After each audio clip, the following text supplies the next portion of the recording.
So now, time for a serious discussion. Anna Marie and myself have just been getting into the dynamics of it. Vaccines and antibiotics are widely hailed as two of undoubtedly the greatest accomplishments of modern medicine.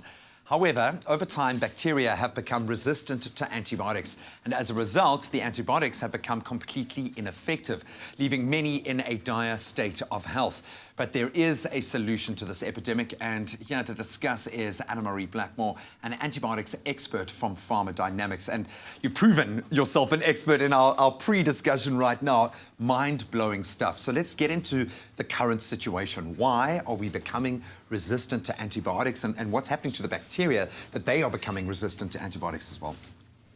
Okay, well, we have to understand that actually antibiotic resistance is a natural process of evolution. So the more that a bacteria is exposed to an antibiotic, the more that bacteria starts to change its DNA or change its genetic material to fight off that antibiotic. Now, if we use an antibiotic inappropriately, this whole process gets speeded up. And what I want to really point out that we have to understand is it's not a person that becomes resistant to an antibiotic, it's the bacteria. The bacteria itself. And once that bacteria has developed that resistance, it can actually share it with other bacteria and with subsequent generations. So you may come and never have used an antibiotic in your life before, but if you get infected with a resistant bacteria, you're going to have the same problem as everybody else. And it almost seems like the bacteria, in terms of its genes, their evolution happens at a much faster rate than humans. So it seems like they are able to, almost every new season, there is a new super flu or a new bacteria that seems to be dominating. How do we combat this? What is the answer? So really, every single Take individual... a deep breath. Yeah. It is quite a long answer. But every single person on earth has got a role to play here. We have to understand that the onus does not only lie on the healthcare practitioners. So from their side, it's very important for them to follow the guidelines on antibiotic stewardship and prescribing antibiotics appropriately. But for the consumer, there's a lot we can do as well. So the first thing that's extremely important is to vaccinate.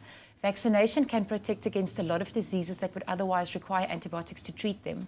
And if I can give you an interesting example, if we look at the pneumococcal conjugate vaccine, which forms part of the South African expanded program on immunization, this vaccine, if it was rolled out globally, could stop as many as 11.4 million days of antibiotic treatment in children under the age of 5 every single year. Wow. Because it protects against pneumonia.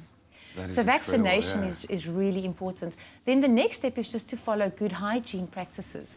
So something as simple as hand hygiene. It is astounding how many bugs we can spread from one surface to another just with our hands. So washing your hands correctly is really important. And then the third step is when you are using antibiotics, to use them appropriately.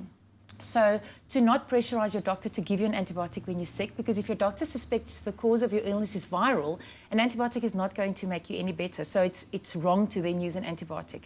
And we want to get better quickly, so we put that pressure on our doctors. It's almost like a psychosomatic thing as well. Yes. If you're taking the antibiotic, then I'm going to get better. When you talk about vaccinations and this dire need, where's South Africa in that kind of world map? Are we getting vaccinated?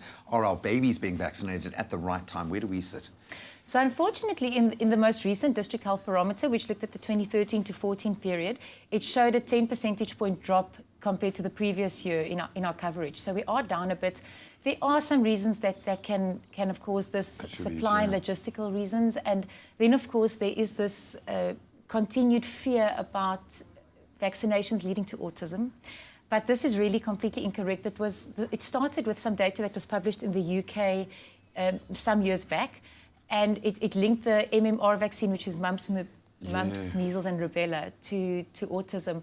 But that data has been proven to be completely fraudulent, and it's been published as such in the British Medical Journal. So there's no scientific evidence supporting this, but the fear, unfortunately, has remained in the public. Yeah, the power of the net, unfortunately, yes. It exists. Well, thank you so much. I'd love to chat a lot longer about this with a little bubba on the way next year. Really important stuff, but hopefully a lot of parents out there taking cognizance, and likewise medical professionals. I think it's a bit of a two-way street. Anna Marie, thank you so much for informing us. I think we have to urge everyone out there to get themselves and their loved ones vaccinated. Please, disease prevention is key to staying healthy. And remember, it is always better to prevent a disease than to treat it.